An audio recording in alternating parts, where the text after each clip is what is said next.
I woke up that morning thinking it would be like any other quiet day. Sunlight spilling across my porch, the smell of fresh coffee, birds singing, the kind of calm that makes you forget the world exists. And then I stepped outside. My breath caught. My hedges were gone, not just trimmed a little, completely hacked down. The thick green walls I'd spent years nurturing, the ones that gave me privacy, that shielded me from nosy neighbors and the relentless HOA eyes, all gone. Just bare stumps staring back at me like an accusation. I pinched myself. Surely this was a nightmare. But no, the small note pinned to my gate confirmed it. Your hedges were trimmed to improve the neighborhood view. HOA management. I blinked at it. Improve the neighborhood view? Was this some kind of joke? My heart started pounding, a mixture of disbelief and fury coursing through me. I had spent years creating a little oasis back there, a private sanctuary, and they thought it was their right to slice it down. I looked around. Neighbors were peeking over their fences, faces pressed against their yards like they were watching a reality show. And I realized this wasn't just about hedges. This was about control. This was about power. This was about the HOA proving they could dictate my life. I paced my yard, hands running over the stubs left behind. I could feel my blood boiling. Anger bubbled up, but so did an odd spark of excitement. They had started something they clearly weren't ready for. I thought about my mornings sipping coffee behind those hedges, the quiet moments where I could think freely, breathe freely, be me. Gone, and replaced with this. A wide-open stage for anyone in the neighborhood to stare, judge, or gossip.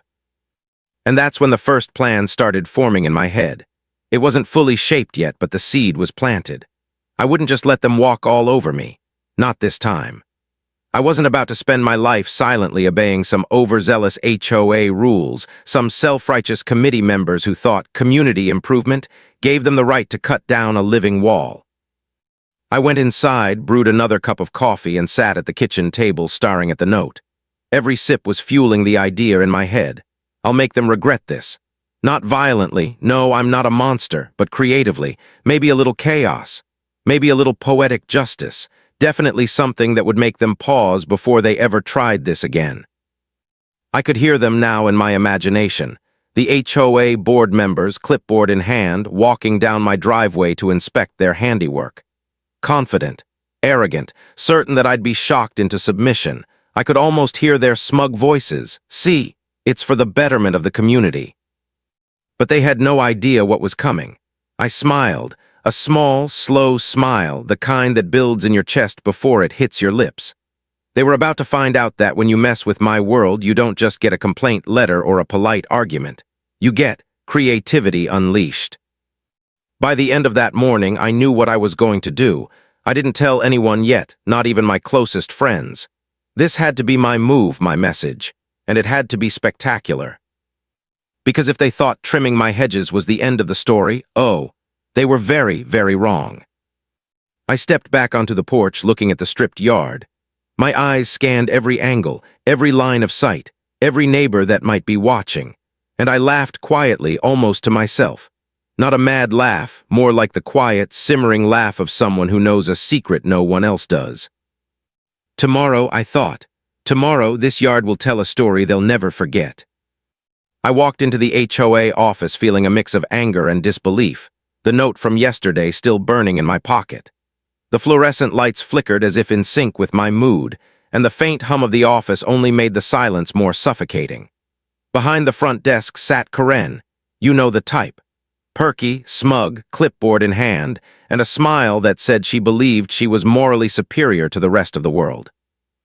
"Good morning," she chirped. "How can I help you today?" I forced a tight smile. "Good morning," I said, trying to keep my voice steady. "I'd like to discuss why my hedges were completely removed yesterday." Her eyes sparkled with what I can only describe as bureaucratic glee. "Oh, yes. That was a decision by the committee to improve the neighborhood's overall view. It's all for community enhancement." I blinked. Community enhancement. My heart thudded in my chest. Did she just say that like it's normal to hack down someone's private hedges? I could feel the heat rising in my face, but I forced myself to stay calm.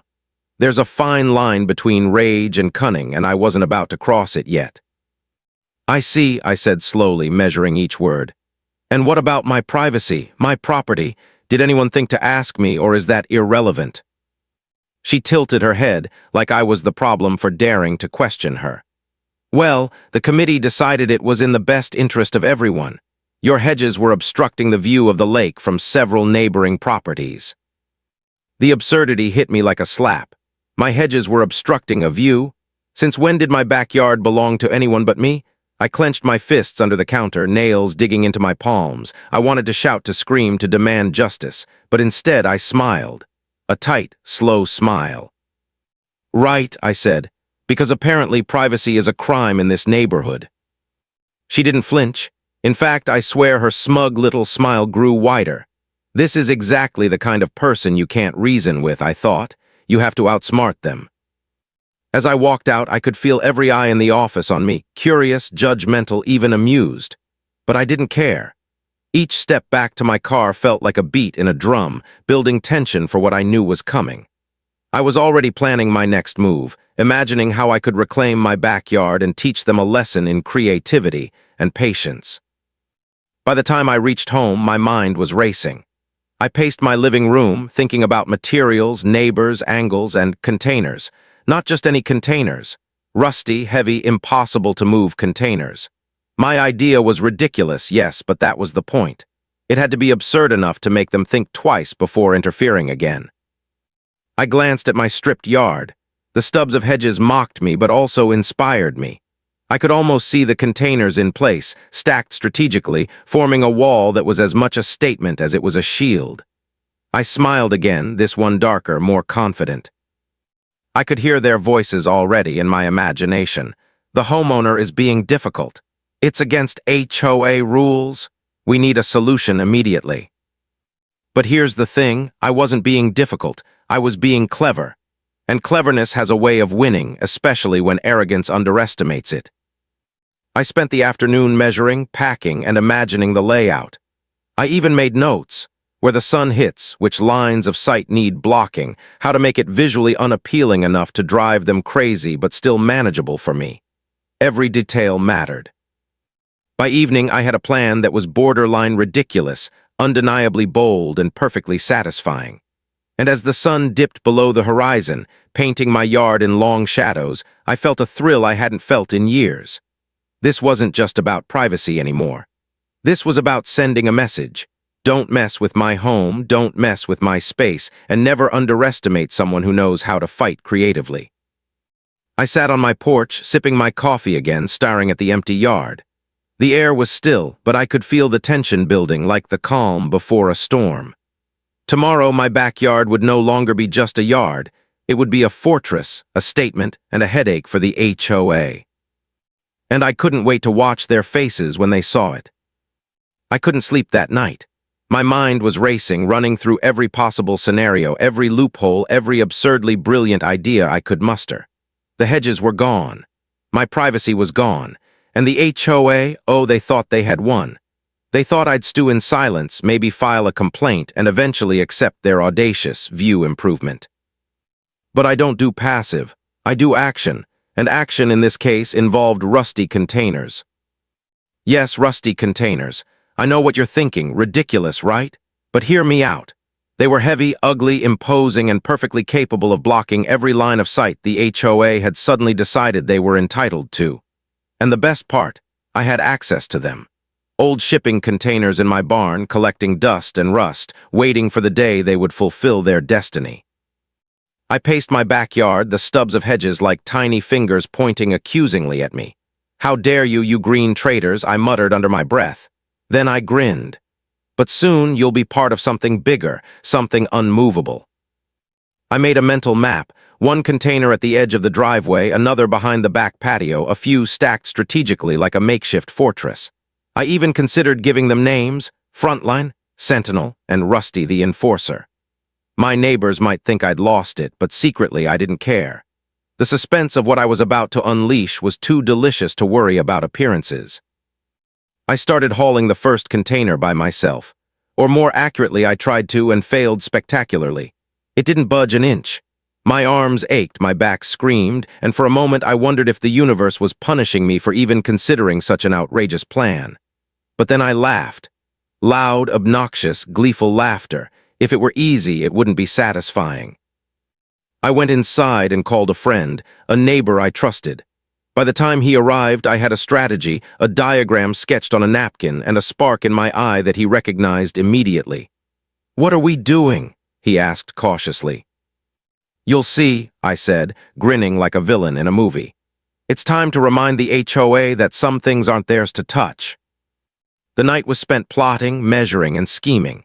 Every step was calculated, every angle considered. The containers had to be impossible to move, unignorable, and infuriatingly effective. I imagined Karen packing in her office, muttering about rules and bylaws, while the rest of the HOA tried to figure out how to undo what I was about to do.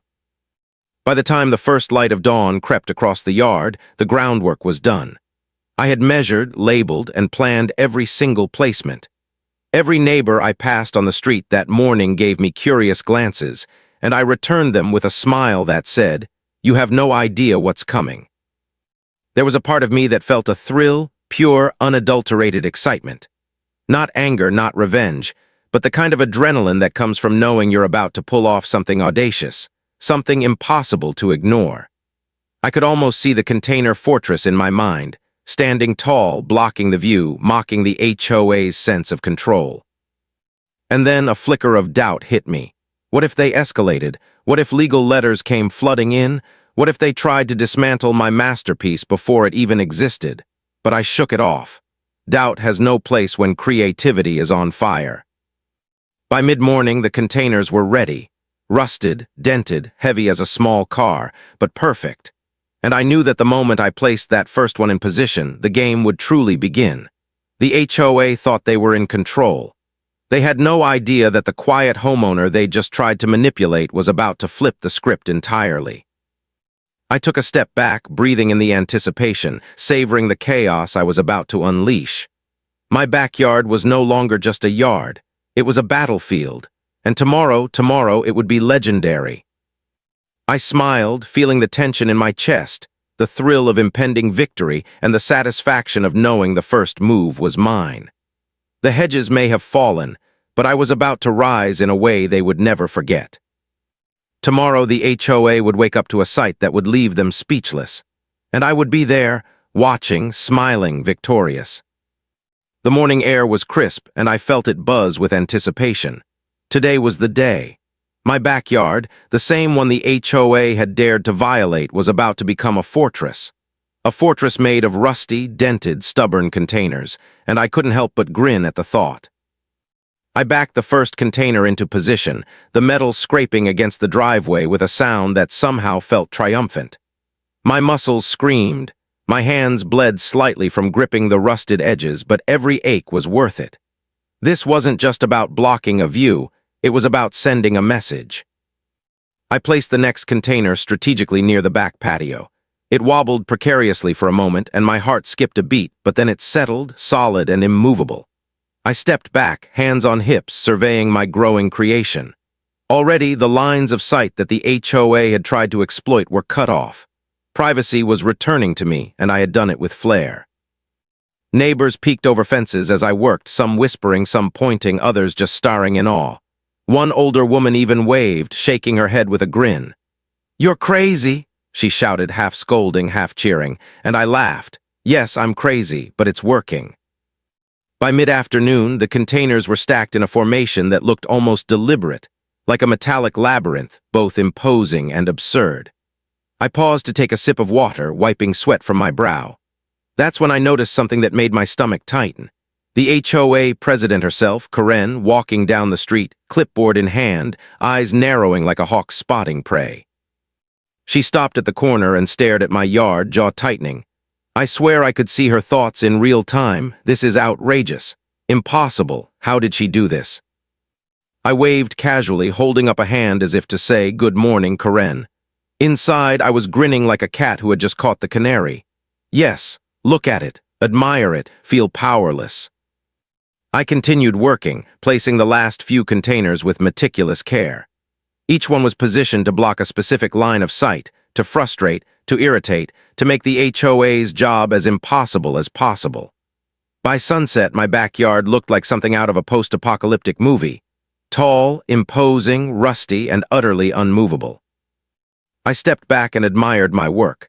The stubs of my hedges peeked out from behind the containers, almost like tiny flags waving in triumph. Privacy was restored, but more than that, my statement had been made. The HOA had tried to control me.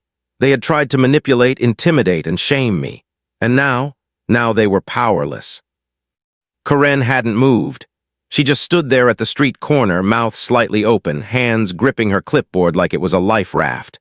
I couldn't resist. I called out, "It's a beautiful day, isn't it?" Her glare could have melted steel, but I didn't care. I had anticipated this reaction. I had envisioned it down to the very twitch of her eyebrows, and it felt glorious. Neighbors were coming outside now, drawn by the spectacle.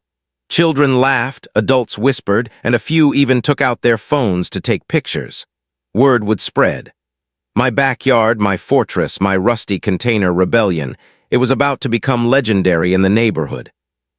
I went inside and leaned against the doorframe, breathing heavily, sipping my coffee once more. The sun dipped lower, casting long shadows across the metal giants in my yard.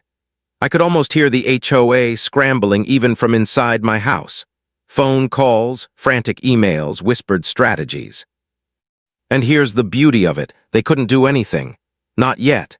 Every container was anchored, every line of sight blocked, and every inch a subtle poke at their arrogance. I allowed myself a small, wicked smile. This is just the beginning. By nightfall, I stood on my porch looking at the fortress in my yard and imagining the chaos that tomorrow would bring. The HOA thought they were in charge. They thought they could intimidate me. But I had turned the tables, and the tension, oh, the tension was delicious. Tomorrow, the HOA would wake up to a sight they couldn't ignore. Tomorrow, they would realize that some homeowners are not just stubborn, they're unstoppable. And me, I'd be watching, smiling, victorious. I woke up to the sound of my phone buzzing like it had a vendetta. Notifications, emails, and messages flooded in, all marked urgent. My heart skipped a beat and a smile slowly spread across my face. The HOA had noticed. Oh, they had definitely noticed. I opened the first email. It was from Karen herself. The subject line screamed authority. Immediate action required, unauthorized obstruction of views. I clicked it, expecting bureaucracy and blame, and yes, there it was.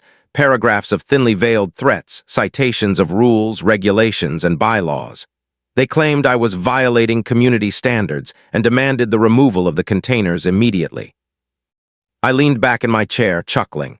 The sheer absurdity of it made my morning coffee taste sweeter. Threats, really? After what they had done to my hedges, my containers were a perfectly reasonable response. The audacity, the entitlement, and here's the thing. I knew they had no real way to enforce it without stepping into my yard themselves. And believe me, that was a show I couldn't wait to see. Then came the phone calls, ring after ring, Karen's voice sharp and indignant trying to assert control. "You have 24 hours to remove those containers. This is unacceptable," she barked. I smiled through the phone.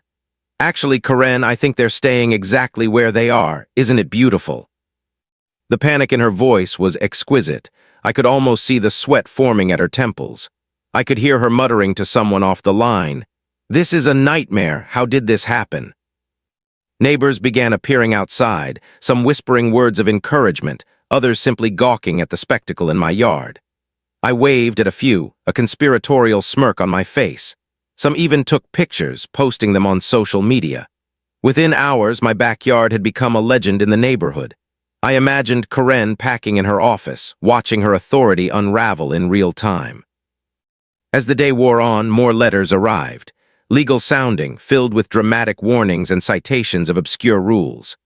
"Non-compliance will result in fines and further legal action," they threatened. I read them aloud to myself, inflecting my voice for comedic effect. "Non-compliance will result in fines? Oh, the horror." I laughed, because humor was the only way to cope with the absurdity of it all. But beneath the humor, my heart still raced. Part of me loved the chaos I'd unleashed.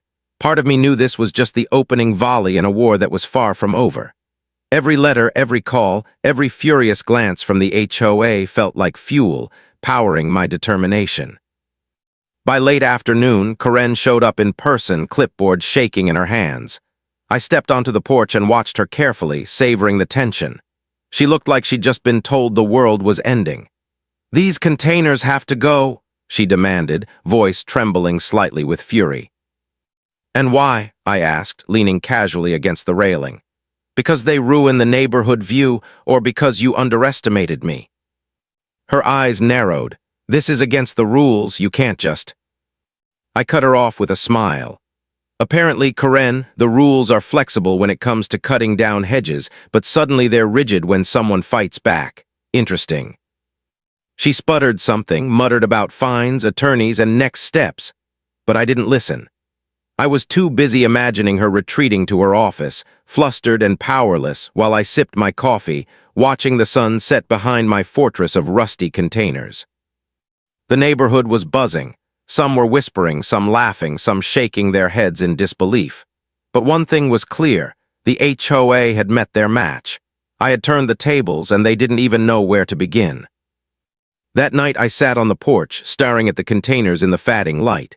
Each one seemed taller, stronger, and more triumphant than the last. I felt a mix of relief, satisfaction, and anticipation. The battle was far from over, but for now I had the upper hand. And I knew deep down that tomorrow would bring even more chaos, tension, and hilarious attempts by the HOA to regain control. I smiled, thinking about how absurd it all was, but also how perfect. This wasn't just about Hedges anymore. This was about principle, about standing up, about creativity, audacity, and proving that sometimes the quiet homeowner has the loudest voice. And I wasn't done yet. Tomorrow the HOA would try harder, and I would be ready. I woke up to the sound of hammering. At first I thought it was construction down the street. Then I realized it was coming from my backyard. My heart skipped a beat. The HOA was here, in person, attempting to dismantle my masterpiece.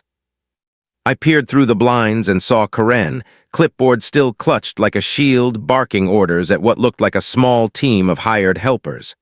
They were struggling with the containers, straining and grunting as they tried to shift the rusted metal. And I couldn't help but laugh. "Oh, this is perfect," I thought. "You came for a battle? Welcome to the war."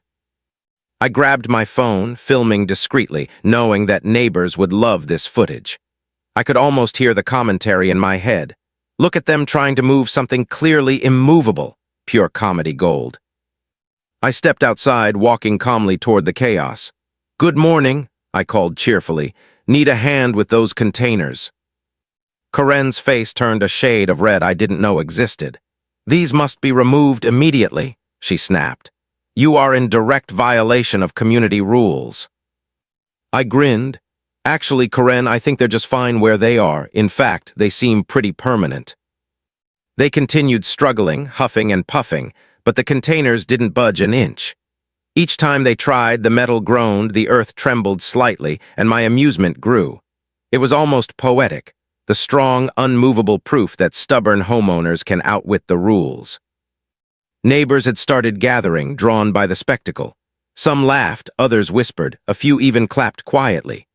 Children ran around the yard, weaving between the containers like a playground obstacle course. The HOA team scowled, muttering complaints and threats, but I could tell their morale was crumbling. I leaned casually against one container, sipping my coffee, enjoying every second. "Careful with that one, it's a little cranky this morning," I joked, and the workers groaned while Karen's eyes narrowed. By mid-morning, Karen had gone inside to call for backup, presumably the HOA lawyer or some higher authority. I didn't mind. The delay gave me more time to observe the chaos I'd created and savor the irony. The HOA, the very organization meant to enforce rules, was powerless against a few rusty containers and a determined homeowner. But I couldn't let my guard down. I spent the day strategically reinforcing the containers, adding small supports and ensuring they wouldn't wobble if anyone tried again. Each adjustment was a tiny victory.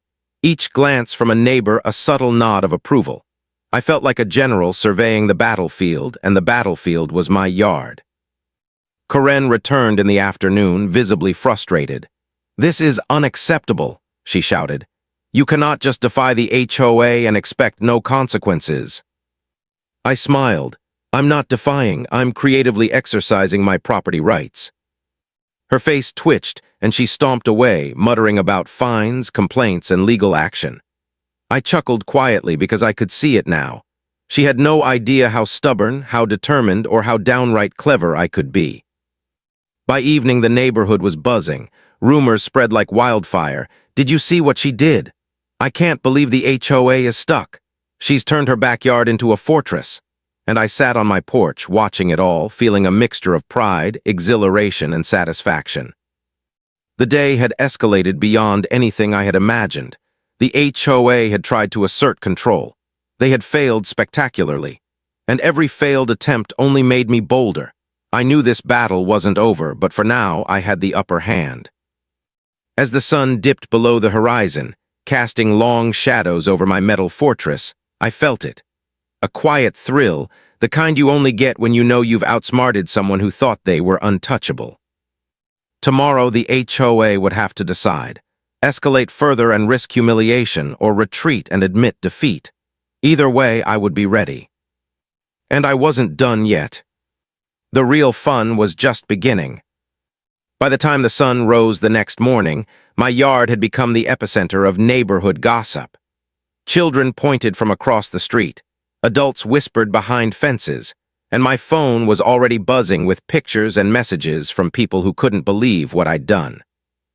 I stepped onto the porch, sipping my coffee, surveying my fortress of rusty containers like a general before battle. But something was different today. Today, the HOA had really realized, that they were outmatched. Karen arrived first, her heels clicking angrily on the pavement, clipboard clutched like a lifeline. She paused at the edge of my property, staring at my container labyrinth as if she were staring into the abyss itself. "This is unacceptable. You cannot just—" "Watch closely," I said calmly, stepping forward with a grin. "Because this is what happens when you underestimate someone who values their privacy." She sputtered, muttering about rules, fines, and next steps, but I could see the panic in her eyes. The HOA had thrown everything at me, letters, phone calls, threats, and yet here I stood, victorious. The containers were immovable, perfectly placed, and every attempt to touch them yesterday had been recorded by neighbors, ensuring a paper trail that would make any lawsuit laughable. And then the twist hit, not me. The neighborhood turned in my favor. I had expected resistance, whispers, disapproval, but what I didn't expect was support. One by one, neighbors came to the street, complimenting the fortress, joking with me, and even offering help to add finishing touches. A few brought plants to place around the containers, turning the rusty metal into an art installation.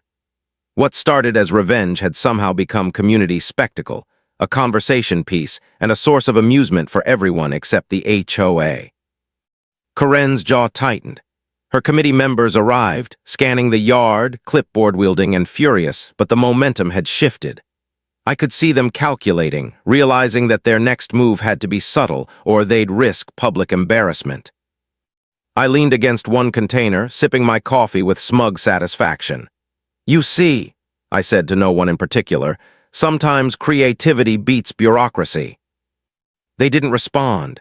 Their silence said it all. They had no answers, no immediate leverage, and even if they tried legal action, the court of neighborhood opinion and, frankly, social media was on my side.